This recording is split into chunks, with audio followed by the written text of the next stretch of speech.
Alright, pour yourself a scotch and sit down. I didn't just watch Hammett's detectives solve crimes. I watched them nearly switch to the wall and flip it. The archetype that every investigator has tried to steal without ever admitting they were picking the lock.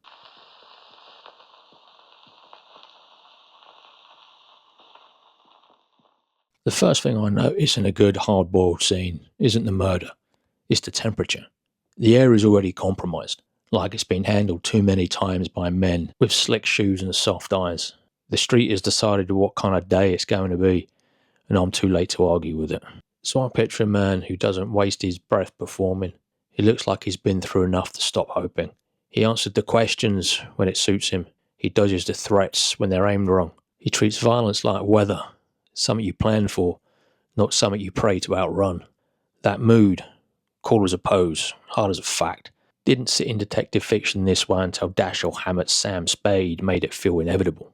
Spade didn't just solve crimes. He helped invent an archetype of the cool, hard-edged investigator that later fiction keeps on stealing. What makes Spade inventive isn't one plot twist or a clever line, though he has those stuffed into his coat like spare cigarettes. For me, it's the template, the method for being on the page without pretending the world is clean. In Hammett's orbit, the detective's coolness isn't glamour, it's restraint. His hardness isn't cruelty, it's refusal. Refusal to be lied to by criminals, by institutions, by the comforting little fairy tale that virtue always cashes out. Spade's posture carries a bleak message, the kind you feel in your teeth. Justice may exist, but it rarely arrives unsoiled. In the research and criticisms that I dug through, the Maltese Falcon keeps describing Spade as detached, pragmatic, and morally complex. An investigator who moves through the brutal urban crime without illusions. That blend of emotional control and hard reality is the call I recognise the way a scar recognises a knife. To understand why this mattered to me, I had to follow Hammett's bad habit, rebellion against old comforts. The classical whodunits like to promise order. They tell you the truth is a neat room, and with good observation and proper reasoning, you'll always find the door.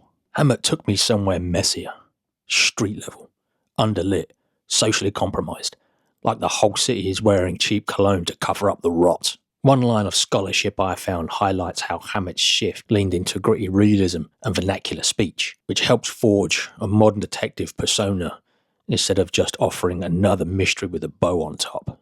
Even the published story signals urgency. The Maltese Falcon was first serialised in 1929 in Black Mask, then published as a book in 1930, right in the period when detective fiction was evolving from drawing room logic into something close to social reportage. That matters, because Spade's call isn't a style accessory, it's a response to a world where the usual moral guarantees have been revoked, repossessed, and sold off to the highest bidder.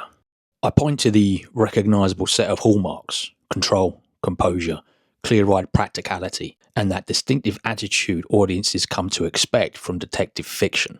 In a lot of readings of Spade that I keep coming back to, that hallmark becomes emotional efficiency. I don't see him collapse into outrage. I don't see him stage remorse on cue. I don't see him pretend the situation is safer than it is. Character analysis keeps emphasising his calmness when the room starts to tilt and the danger starts talking back. They keep noting his willingness to confront brutal realities without sentimentality. There's a difference, see? Being fearless is one thing, being unfooled is another. Spade's call belongs to the second category. An archetype spreads when it becomes a shared tool. Writers can pick it up without asking permission, like it's always belonged to them.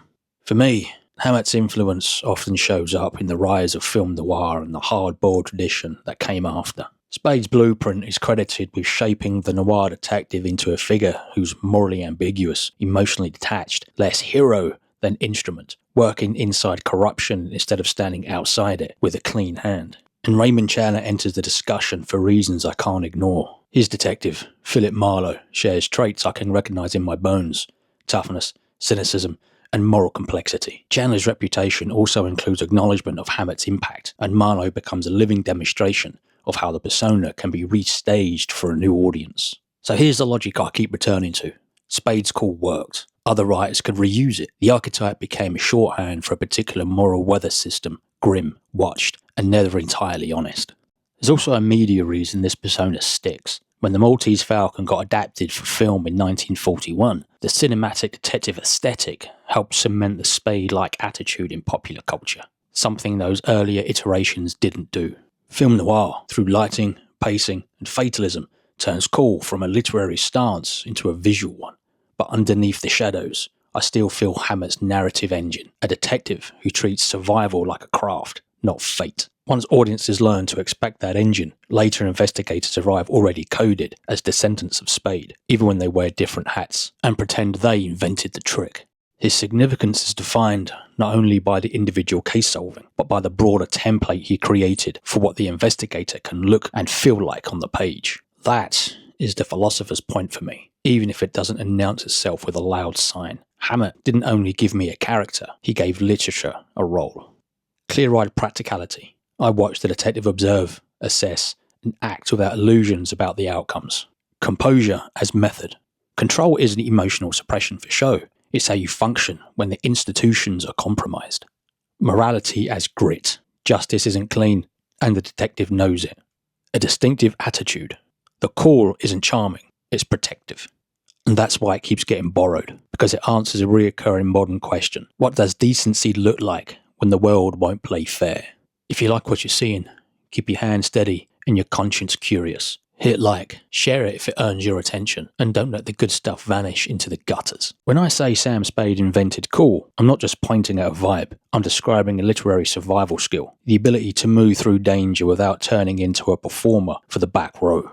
Hammett gave me an investigator who doesn't ask the world to be a better place before he does his work. He just does it. Measured, vigilant, and unromantic about what the victory costs. So, the opening anecdote feels true in disguise.